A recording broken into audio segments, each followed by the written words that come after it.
Welcome back to Joking Not Joking. Am I joking or you joking? I am the professor. Today the guys are joined by their close friend and frequent collaborator, a skinny, frail little Egyptian boy named Ramy Youssef. I tease because I love. Ramy, you are a grown man, I swear. You may know him from his critically acclaimed show and Hulu series, Ramy. A story about a first-generation Egyptian American who is on a spiritual journey in the politically divided New Jersey neighborhood he grew up in. I can't see why it could be politically divided when halal guys is the most dominating street food in the world, especially in New York City and New Jersey area. I don't think it's divided at all. This is all made up. They talk about therapy, life, death, and even having a goal age. Ridiculous. We are glad you are back for another episode of Joking Not Joking. Enjoy, you dirty, dirty little dum-dums.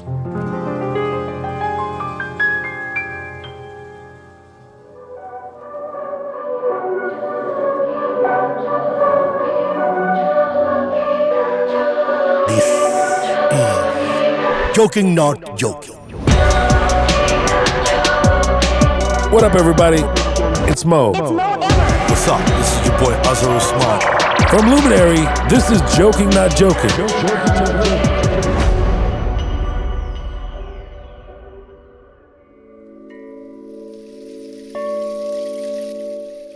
You guys feel me fading? It's just because I've been up since 5. Yeah, you look tired. Well, I mean, bro, you both. No, I was I don't know thinking- how you guys live these lives. I was just thinking I have full understanding of the situation. Yeah, exactly. You drove You him guys- from San Francisco. Yeah.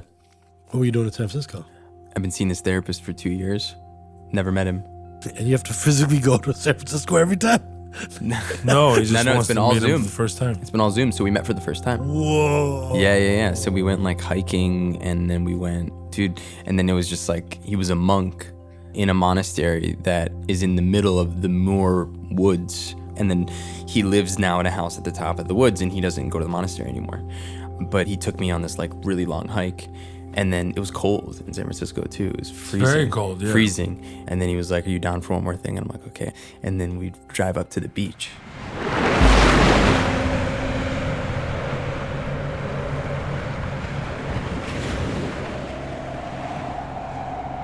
It's like cold water. It's like, below 50-degree water. And he's like, You jumped, he's right? like, "You think you could go in?" And I'm like, "Yeah, I can go in." And then we were in this water for like a good half hour, dude. This was earlier today? Wait. was yesterday. Whoa. No way that water was like 50 degrees. Yeah, it was 50.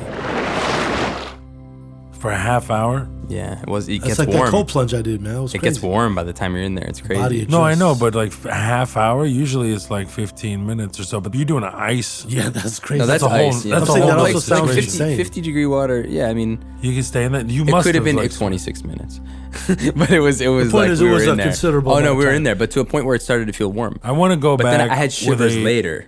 with Later, a- I had shivers. Yeah, Yeah, you could get exactly. sick. Like You an did hour something, later, I was yeah. like, "Whoa, I'm shivering." Yeah, no, it definitely did something to your body. It's not Yeah, good. So I'm really curious about this temperature.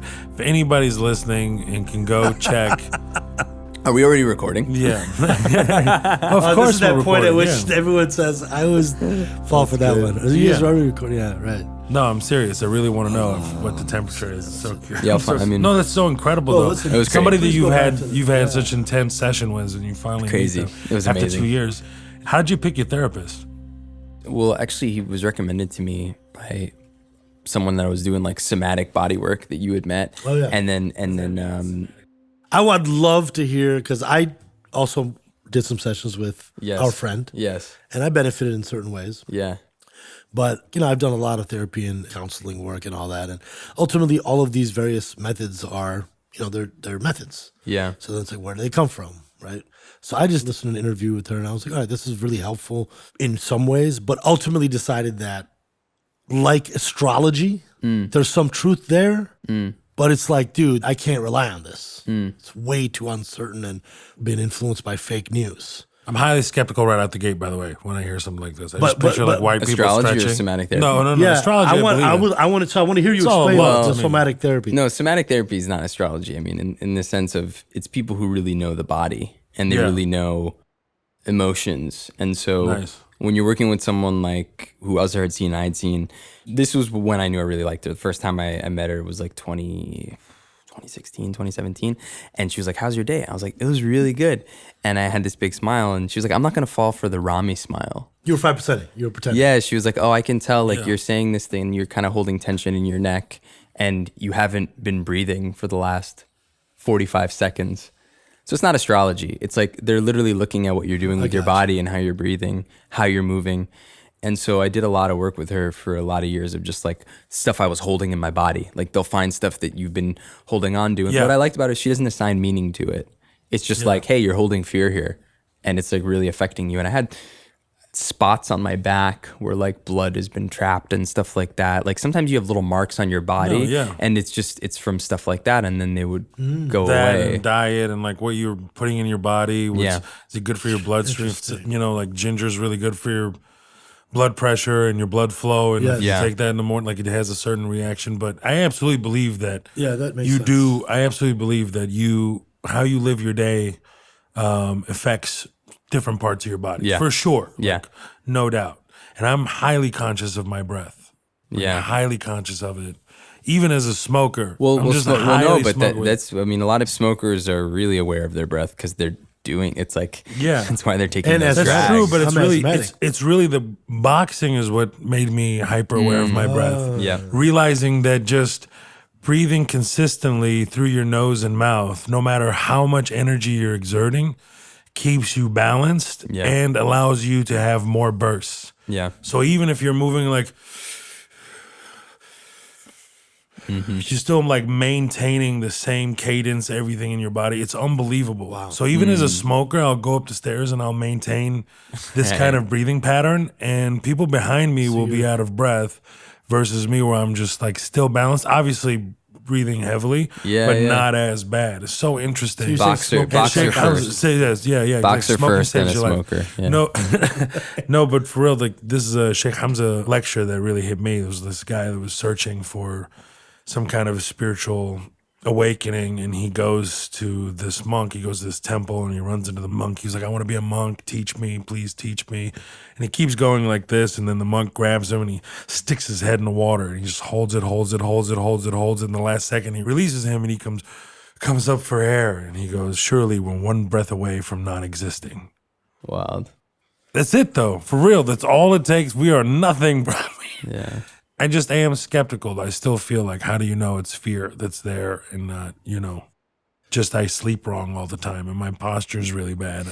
Not only do I not breathe well, but just like... It's like when you have a dream and then you're like, it means so much. It's like, or did you just have bad tacos last night?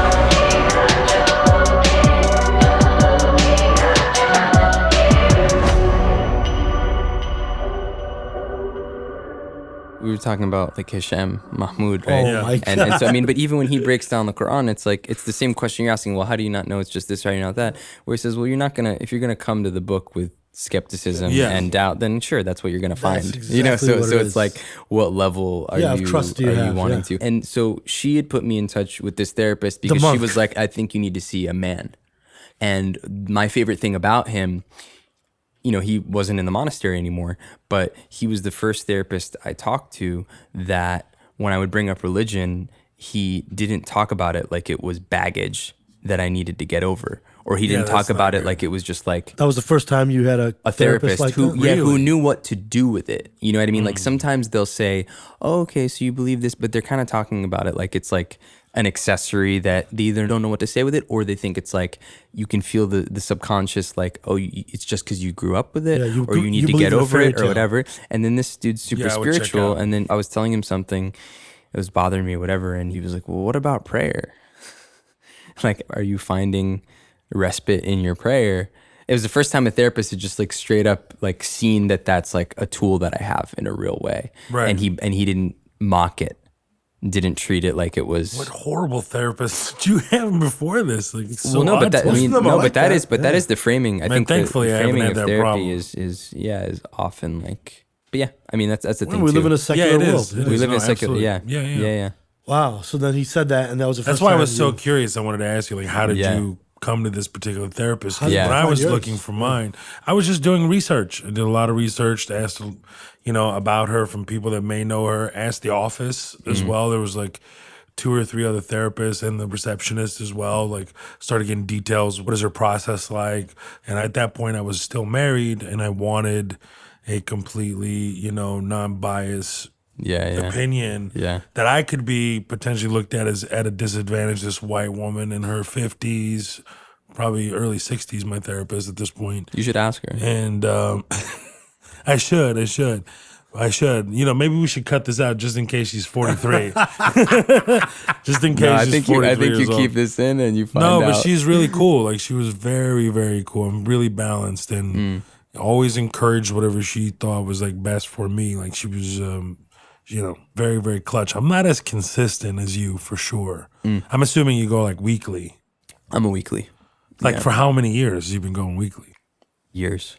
Wow.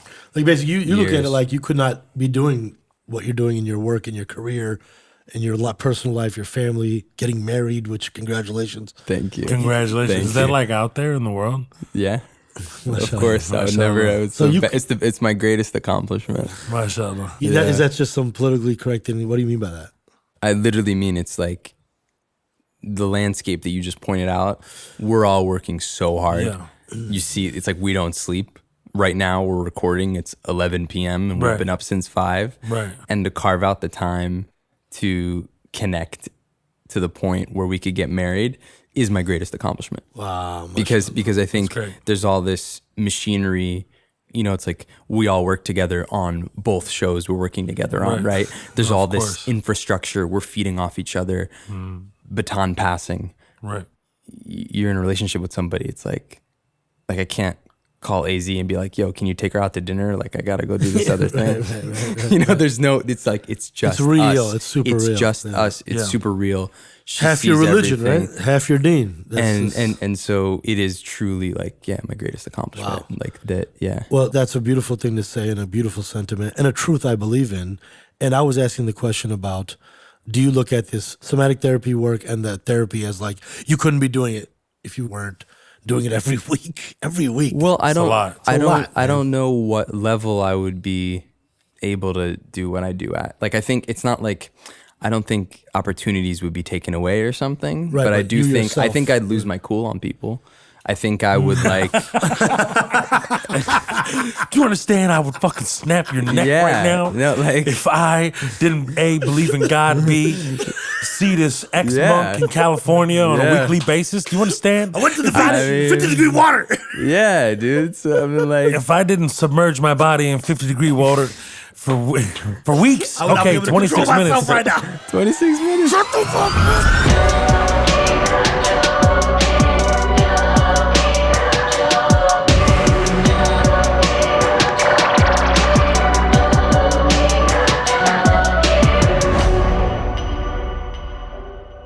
And now, a question for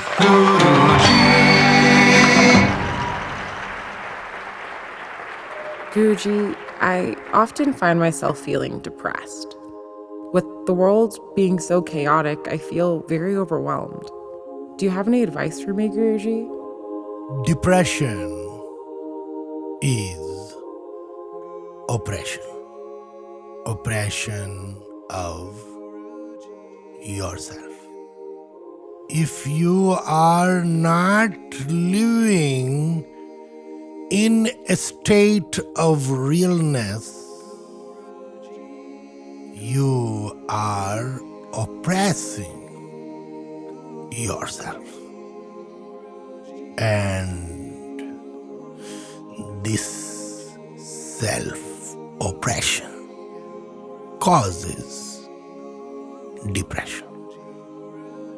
You must become real. Realness is the purpose of life.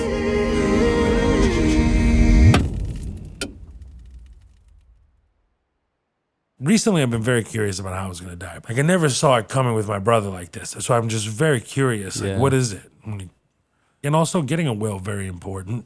Oh, yeah, you Writing gotta have a down will. what your wishes Public service announcement. Public service announcement. Write down immediately. I don't care if you're... Let me ask you this. Yeah. Do you have a goal age you want to live to? Like, A have you ever goal? thought I want to live till... No. I never... 63. Don't say that. Yeah. That's you asked. I'm answering your question. That's your goal? I would be more happy than any other version if I died at 63. Yes, 100%.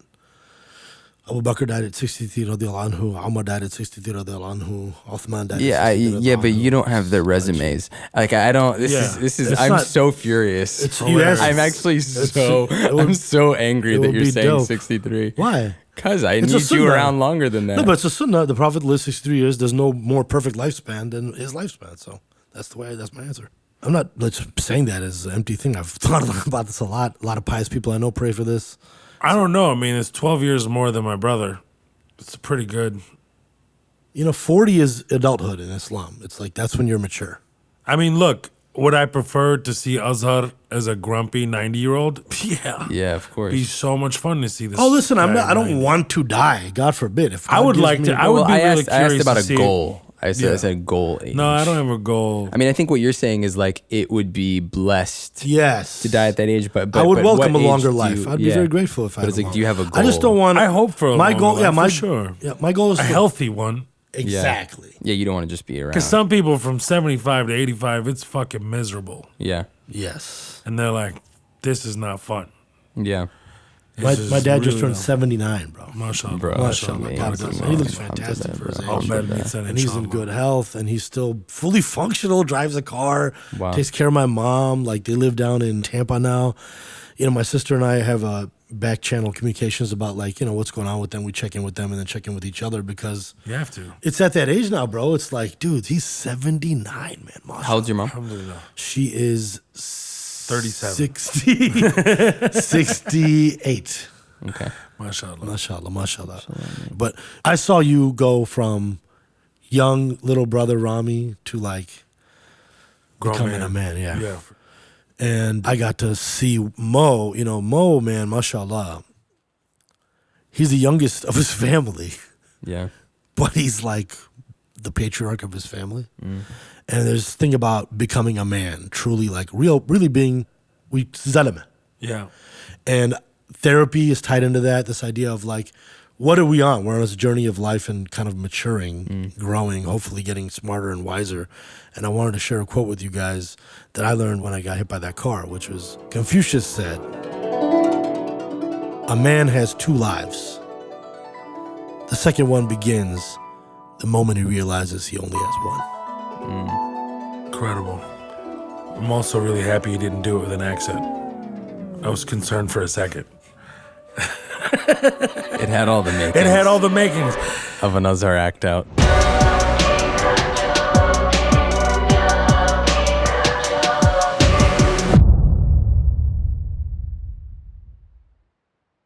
Do you have a goal? Yeah, number what that about put you, to your head? bro? What's that? The way I view it is that my goal would just be a plan that something better happens, Yeah. or something that's more right happens, or the thing that actually happens. So there's no weight to it other than it changes how I think. So I've been thinking it'd be really great to live to a healthy 102. Yeah. And once I start thinking about my life as living to a healthy 102, everything becomes a different priority.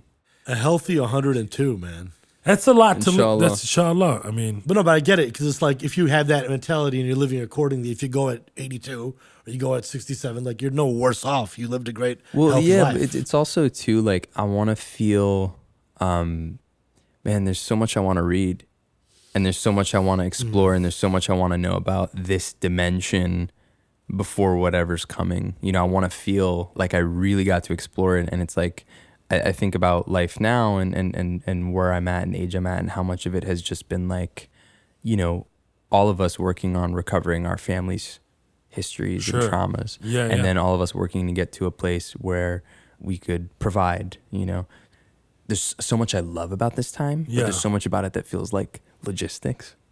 yes. And I just want to lot get of to the point. logistics. I want to get to the point where it's okay, I want to just spend a year reading and then I want to spend a year in nature. And so once you start categorizing your genuine curiosities, really quickly, you're like, I barely have enough time. And so that to me, I'm like, wow, I would love to live I want to that. do that. I want to spend a year reading, just check out for a year and just read and just spend time with my family and just do nothing but just that. And I also believe, like, spiritually, I have intense feelings about this place, this dunya, this realm that we're in right now. I feel like I know it well on a emotional and like spiritual level. It feels that way inside my body. I don't know if it's right or wrong. I can just tell you it's like really intense. And I start thinking, like, when I die, the secrets that are unlocked in that next realm will give me such a strong understanding of what this is that we're living in, and I would just laugh. I feel like it would just be so ridiculous that I even came here. Like, oh, that was the thing? Like, I feel real. That's why I'm not like attached to anything. All I know is that I've seen people, like, or I've had a friend who had a baby, die. I've had friends that have died at 25. I've had, a grandmother at 63. I have grandparents that I didn't even meet before I came into existence. Like, and it's just, you can't live that way, but you definitely try. You shouldn't be horrible to your body. You definitely should try harder. People have born with different ailments. Maybe you don't live that long. Maybe you have whatever, that could come along and just shorten your lifespan. We have a spiritual duty, right, to take care of our bodies. We're God's divine property. Yeah. Right, under the umbrella of viewing it that way. And so if that is really to be taken seriously, it's an understanding that we can't control when we're going to leave, but then it's also, I actually think, probably a duty to try and stay as long as you can. No, of course. No, I don't disagree with you. I completely agree with you. And it's a complicated question. I think the right answer is taking as much time out to learn and be in nature. This is all beautiful things to like strive for and have on your bucket list for sure. Yeah. Like sooner than later, That's the thing, yeah. I think about that too. Like, when is that going to happen though? Yeah. Just 5 years flew by. Yeah. I had this last 2 years, people are still confused talking about, hey, it's 2021, people don't know. It's such an odd thing with time now. We were talking about that earlier today, man, with Amer as well. It's like time is flying by, and there seems to be this broad consensus, like, dude, it's speeding up. It feels like it's speeding up. Like, time is just, which is a phenomenon that is, again, has a spiritual reality to it. And there's ways to slow down time, basically, which is the mindfulness, the breath work, your heartbeats, etc. But nonetheless, it's like there is this shared feeling right now, right? We're living in this age of sped up time. I mean, I don't think that I know. I don't think any of us know the nature of time, right, and how it actually works. We don't. Like, it's a mystery. It's a true mystery. But I also think there are way more things vying for our attention than ever before, and there are way more things taking our attention. Like, we're at an attention deficit as a society. I mean, I don't think that I know. I don't think any of us know the nature of time, right, and how it actually works. We don't. Like, I was actually.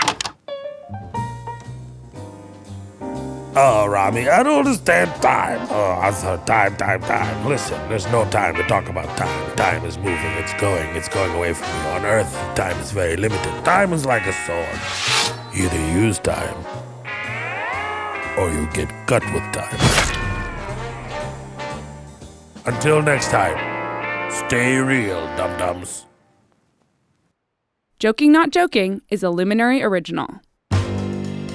Original audio production, music, and sound design by Salt. Executive produced by Noah Gersh, Jamie Sheffman, Nick Panama, and Kenzie Wilbur. Head of Creative, Jordan Galvin. Head of Production, Liz LeMay. Head of Post-Production, Robert Adler. Produced by Imran Ali Malik and Aaron Kennedy. Supervising producers, Ali Strobel and Alice Byrne. Post-production supervisor, Ali Honore. Edited by Jeffrey Muchnick and Aaron Kennedy. Sound design and music by Matthew Chaleli. Mixed by Aaron Kennedy. Recorded by Aaron Kennedy, Zach Jurich, and Mario Borgata. Guest booking by Drive Entertainment and Hager Eldos. Additional music courtesy of Extreme Music.